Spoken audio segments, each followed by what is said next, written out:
अभी तक हम लोगों ने देखा कि बच्चे के प्रसव के लिए कौन कौन सी चीज़ें पहले परिवर्तित हो जाती हैं, क्या क्या चीज़ें एक बच्चे के जन्म में स्थान रखती हैं।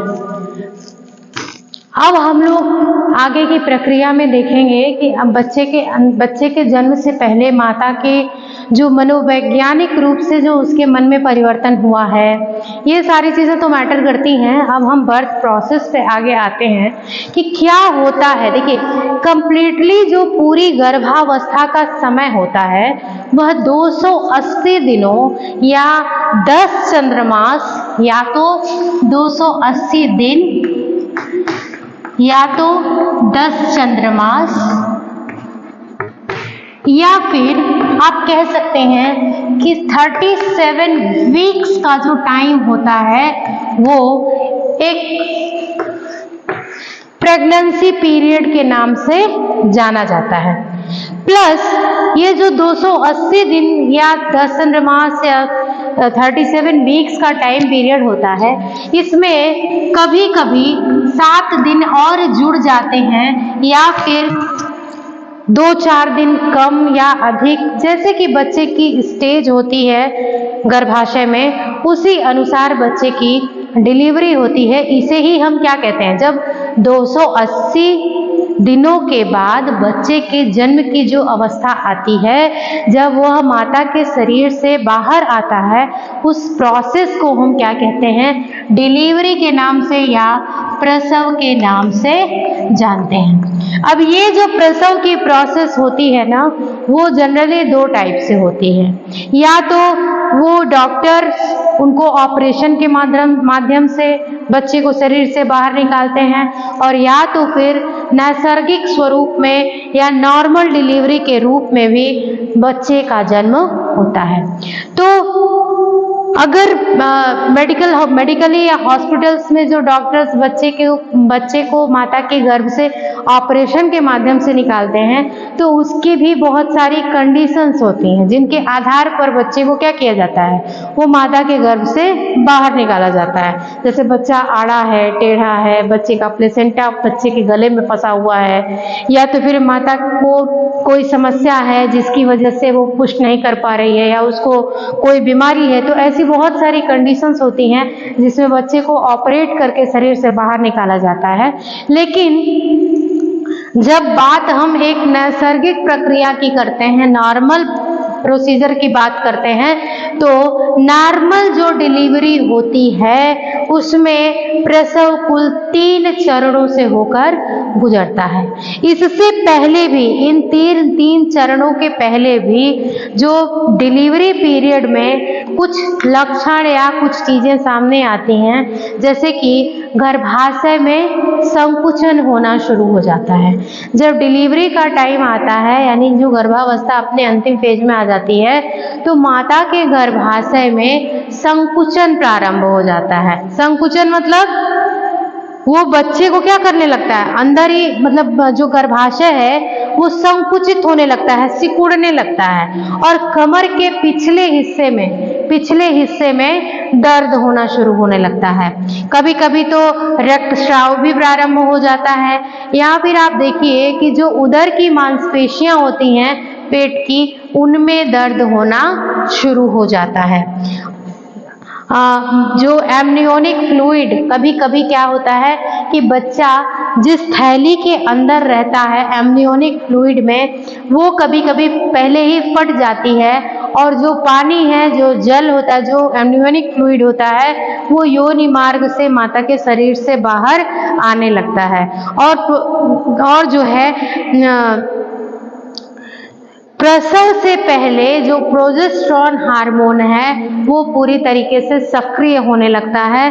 सक्रिय होकर के वो जन्म से पहले जो है वो क्या होता है, सक्रिय होता है, लेकिन जिस समय जन्म होता है उस समय प्रोजेस्टेरॉन हार्मोन निष्क्रिय हो जाता है, क्योंकि प्रोजेस्टेरॉन की मात्रा जब कम होती है तो ही गर्भाशय की जो मांसपेशियां होती हैं वो ढीली होकर के क्रमाकुंचन की गति को बढ़ाती हैं और प्रसव पीड़ा शुरू होती है। तो ये 2-4 बातें हैं जो प्रसव की प्रक्रिया से पहले स्त्री में, गर्भवती स्त्री में परिलक्षित होती हैं। अब इसके बाद जब प्रसव की प्रक्रिया प्रारंभ होती है तो वह 3 चरणों से होकर के गुजरती है। पहला स्टेज जो होता है जिसे हम विस्तारण या विस्फारण की अवस्था कहते हैं, ये वह अवस्था होती है जिसमें बच्चा डिलीवरी के लिए प्रिपेयर हो रहा होता है। इसको भी 3 भागों में बांटा गया है। एक होता है अर्ली स्टेज, यानी जो प्रारंभिक अवस्था है। इसमें जो है, जो गर्भाशय की ग्रीवा है वो 4 से 6 सेंटीमीटर क्या हो जाती है, वो ओपन हो जाती है। अब गर्भाशय की ग्रीवा का आप ये देखिए, जैसे मान लीजिए कि ये हमने देखा था, ये हमने देखा था कि ये गर्भाशय है,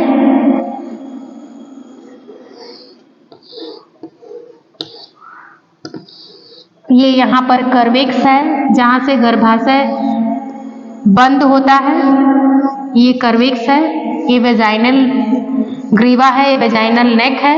आप ये देखिए कि बच्चा यहाँ पर उपस्थित है, ठीक है। ये सपोज दैट ये क्या है, ये बच्चा है, तो ये यहाँ प्लेसेंटा से जुड़ा हुआ है, जुड़ करके यहाँ गर्भनाल इसकी जुड़ी हुई है। तो आप देखिए कि यहाँ पर क्या होता है कि इस पीरियड में जो फर्स्ट स्टेज होती है ये विस्तारण और विस्फारण की अवस्था कही जाती है। अर्ली स्टेज में जो ग्रीवा होती है, यानी ये जो ग्रीवा होती है ना, ये क्या होती है, ये जो ग्रीवा ये 4 से 6 सेंटीमीटर लंबी हो जाती है। क्या होती है, लंबी हो जाती है, बढ़ जाती है। ये प्रोसेस लगभग 6 से 10 घंटे का होता है। 6 से 10 घंटे के अंदर माता को जो प्रसव पीड़ा है वो होती है। जो लोग कहते हैं कि पुराने हमारे जितने लोग बुजुर्ग हैं वो कहते हैं कि बच्चे की नॉर्मल डिलीवरी जो है वो इतनी आसान नहीं होती है, क्योंकि फर्स्ट नॉर्मल डिलीवरी जो है वो बहुत टाइम टेकिंग होती है, ये बहुत ज़्यादा समय लेती है। और जैसे जैसे बर्थ का क्रम बढ़ता जाता है, दूसरा बच्चा, तीसरा बच्चा, वैसे वैसे नॉर्मल डिलीवरी जो है वो कम टाइम लेती है, क्योंकि वहाँ पर मांसपेशियाँ जो हैं वो पहले से ढीली हो चुकी होती हैं। और इस समय जो फर्स्ट प्रेगनेंसी में जो प्रसव होता है उस समय ये प्रोसेस अधिक समय लेती है। और इसी फेज में ये जो पहला अर्ली स्टेज है, इसी में वाटर ब्रेक देखा जाता है, यानी कि जो एमनियोनिक फ्लूइड है वो कई बार शरीर से पहले बाहर आ जाता है। दूसरा स्टेज आता है इसके बाद एक्टिव फेज का। एक्टिव फेज में ये जो कर्विक्स है, इस पॉइंट को कर्विक्स कहा जाता है। इस कर्विक्स में 4 से 7 सेंटीमीटर यह क्या हो जाता है, ये पूरी तरीके से लॉन्ग हो जाता है, ठीक है। ये कर्विक्स जो है वो यहाँ तक, ये जो यूट्रस है वो 4 से 7 सेंटीमीटर बढ़ जाता है। कमर के निचले पोर्शन में स्त्री को बहुत पेन होता है, बहुत दर्द होता है, और इस स्टेज में ही ब्लड दिखाई देता है, ब्लड निकलने लगता है, ब्लड फ्लो हो जाता है। तीसरा फेज है ट्रांजिशनल फेज, जो कि तीसरा चरण होता है आपके विस्तारण और विस्फारण की अवस्था का, जिसमें कर्विक्स 8 से 10 सेंटीमीटर तक क्या हो जाता है, ओपन हो जाता है। ये जो है ये क्या हो जाता है, यहाँ देखिए ये जो लॉन्ग होना और कर्विक्स का जो बताया मैंने, ये लॉन्ग भी होता है और धीरे धीरे 2 से 3, 3 से 4 सेंटीमीटर के हिसाब से ओपन भी होता है। और लास्ट में जो ट्रांजिशनल फेज होता है, इसमें आकर के 8 से 10 सेंटीमीटर यह खुल जाता है, यह ओपन हो जाता है। 8 से 10 सेंटीमीटर जब कर्विक्स खुल जाता है तो बेबी के हेड का मूवमेंट पता चलने लगता है कि बच्चे का सर जो है वो क्या मूवमेंट कर रहा है, क्योंकि इस अवस्था तक आते आते बच्चा जो है वो माता के शरीर से बाहर आने के लिए पूरी तरीके से प्रिपेयर हो जाता है और वह शरीर से बाहर निकलने लगता है। ये जो और धीरे धीरे बच्चा जो है वो कर्विक्स से नीचे आकर के ये जो वेजाइनल पोर्शन होता है इसमें आकर के यहाँ पर दिखाई देने लगता है, हेड दिखाई देने लगता है। अब देखिए ये तो अवस्था थी फर्स्ट स्टेज, जिसको हम विस्तारण या विस्फारण की अवस्था कह रहे थे। ये पूरी प्रोसेस जो है वो कितने समय की होती है? ये लगभग 6 से 10 घंटे तक का समय इसमें लग सकता है। ये जो तीसरी अवस्था है ट्रांजिशनल फेज, इसमें मैक्सिमम 20 मिनट्स का टाइम लगता है। कब? जब ब्लड दिखाई दे दे उसके बाद समझना है कि 20 से 25 मिनट के अंदर बच्चे का बर्थ हो जानी है, बच्चे का जन्म हो जाना है। सेकेंड स्टेज जिसे हम निष्कासन की अवस्था कहते हैं, इसमें माता से बच्चे को जन्म देने के लिए पुश करने के लिए कहा जाता है कि वह जोर लगाए ताकि बच्चा शरीर से क्या हो, बाहर निकले। तो इस अवस्था में बच्चे की बर्थ हो जाती है। अब बच्चे के बर्थ के बाद जो तीसरी स्टेज आती है ये होती है संपूर्ण निष्कासन की। अब थर्ड जो स्टेज है, ऐसे में तो बच्चे की बर्थ हो गई, अब बच्चे ने जन्म ले लिया, इसके तुरंत बाद विदिन 5 मिनट्स क्या करते हैं, बच्चे की जो एम्निकल कार्ड होती है, बच्चे का जो प्लेसेंटा होता है, इसको नॉट लगा दिया जाता है, इसको बांध दिया जाता है और फिर उसको काट करके अलग कर लिया जाता है। फिर धीरे धीरे बच्चा का आधे घंटे के अंदर, बच्चे के जन्म के आधे घंटे के अंदर प्लेसेंटा और जो भी बाकी वेस्ट, जो पूरा यूट्रस में जो भी चीजें रह जाती हैं वो सब भी शरीर से पूरी तरीके से बाहर आ जाती हैं और यूट्रस क्लियर हो जाता है। कई बार जब ऑपरेशन किया जाता है तो ऑपरेशन में डॉक्टर्स के द्वारा ही इसको क्लियर कर लिया जाता है और जब नैसर्गिक प्रक्रिया में बच्चे का जन्म होता है तो यह आधे घंटे के अंदर अपने आप पूरा यूट्रस क्लियर हो जाता है। यहाँ पर आपने देख लिया कि बच्चे के प्रसव की जो प्रक्रिया है इसमें 3 स्टेजेस होते हैं, विस्तारण की अवस्था, निष्कासन की अवस्था और संपूर्ण निष्कासन की अवस्था। विस्तारण की अवस्था को भी 3 भागों में बांटा गया है, अर्ली स्टेज, एक्टिव स्टेज और ट्रांजिशनल फेज। अर्ली स्टेज में ग्रीवा 4 से 6 सेंटीमीटर तक ओपन होती है। ये पूरी प्रोसेस 6 से 10 घंटे में होती है। अर्ली फेज में ही वाटर ब्रेक देखा जाता है। एक्टिव फेज में कर्विक्स 4 से 7 सेंटीमीटर तक लॉन्ग एंड ओपन होता है, कमर के नीचे दर्द होता है और इसमें हम ब्लड देखते हैं कि माता के यूट्रस से ब्लड फ्लो हो रहा है। थर्ड स्टेज ट्रांजिशनल फेज का होता है, कर्विक्स 8 to 10 सेंटीमीटर।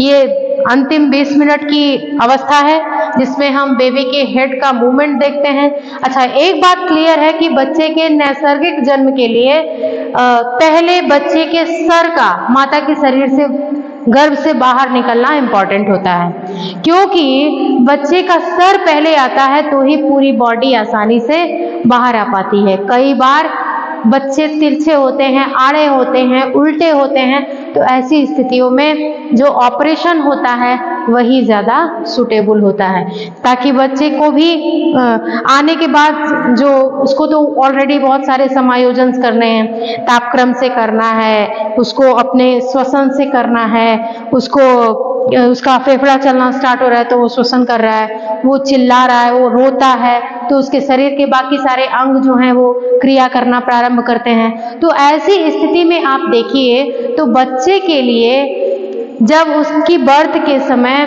उसका सर पहले बाहर आता है तो उसके लिए ज़्यादा आसानी होती है, वो थोड़ा सा थोड़ा ठीक रहता है, माता के लिए भी और बच्चे के लिए भी।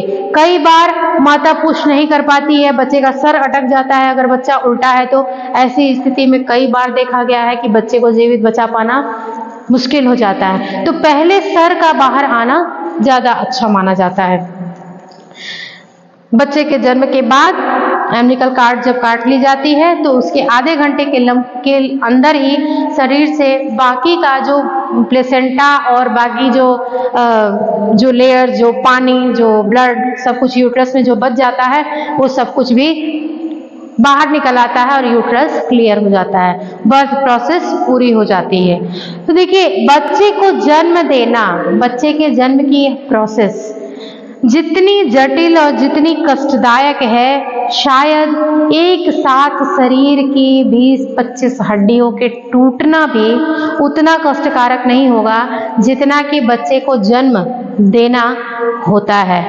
बच्चे के जन्म में जो पीड़ा, जो दर्द एक माता सहन करती है, हर माता करती है, हर माता जिस पीड़ा और दर्द को सहन करती है उसको सह पाना बहुत मुश्किल होता है। किसी को ऐसे ही कुछ भी कह देना, किसी का मजाक उड़ा देना या ऐसे ही किसी भी बात पर किसी को कुछ भी सुना देना, वो सब कुछ तो अलग बातें हैं, लेकिन माँ बनना बहुत ही जटिल प्रक्रिया होती है और इसमें एक माता को बहुत दर्द सहना पड़ता है। तो हर माता को सम्मान उचित मिले, प्यार उचित मिले, वातावरण भी उचित मिले, माहौल भी उचित मिले और कोशिश कीजिए कि कभी भी अपनी माँ का या किसी की भी माँ के साथ कभी भी कुछ अनुचित होता हुआ दिखे तो उसे रोकने का प्रयास कीजिए। ये सोसाइटी हमारी है, ये लोग हमारे ही हैं, सभी के लिए अच्छा हो हम ऐसा सोच सकते हैं और दूसरों की मदद करने के लिए हमें आगे आना ही आना चाहिए। देखिए, मैंने इस वीडियो में आप लोगों को पढ़ाया कि प्रसव की प्रक्रिया क्या होती है, प्रसव किस प्रकार से होता है और अब इसके बाद हम लोगों को प्रसव की प्रक्रिया के बाद, अब बच्चे के जन्म के बाद, अब जो पोस्ट नेटल स्टेजेस हैं जैसे कि शैशवावस्था, बाल्यावस्था, किशोरावस्था, इन सभी को हम लोगों को डिटेल में आगे चैप्टर वाइज पढ़ना है। आपके सिलेबस में ये चीज़ें दी गई हैं। प्रसव के प्रकार की बात करें तो प्रसव के प्रकार के बारे में भी मैंने आपको बताया। कुछ ऐसे अवस्थाएं होती हैं, कुछ परेशानियां आ जाती हैं जिसमें गर्भपात हो जाता है, मिसकैरेज हो जाता है, तो उसके बारे में, मिसकैरेज के बारे में, प्रसव के बाकी प्रकारों के बारे में एक क्लास और हम लेंगे और उसके बाद हम शैशवावस्था पर बात करेंगे, पोस्टनेटल स्टेजेस के बारे में बात करेंगे। आप सभी से मेरा एक अनुरोध है कि जो भी लोग होम साइंस से पीजी कर रहे हैं उन तक आप इन वीडियोस को पहुंचाइए, उनको शेयर कीजिए और अगर आपको मेरी वीडियोस अच्छी लगती हैं तो प्लीज़ लाइक कीजिए, शेयर कीजिए और मेरे चैनल को सब्सक्राइब कीजिए। देखिए, आप लोग वीडियोस तो देख रहे हैं लेकिन चैनल को सब्सक्राइब बहुत कम लोग कर रहे हैं और आप लोग लाइक नहीं कर रहे हैं, शेयर भी कम हो रहा है, तो ऐसे में बहुत लोग भी इससे अपना लाभ उठाने से वंचित रह जाएंगे। मेरी आपसे यह एक रिक्वेस्ट है कि आप ऐसे बच्चों तक इन वीडियोस को पहुंचाइए जो क्लास नहीं कर पाते हैं, जो पढ़ने के लिए नहीं जा पाते हैं, वो घर बैठ करके अपने पूरे सिलेबस को कंप्लीट करें और अपनी परीक्षाओं में बेहतर प्रदर्शन कर पाएं। Thank you very much.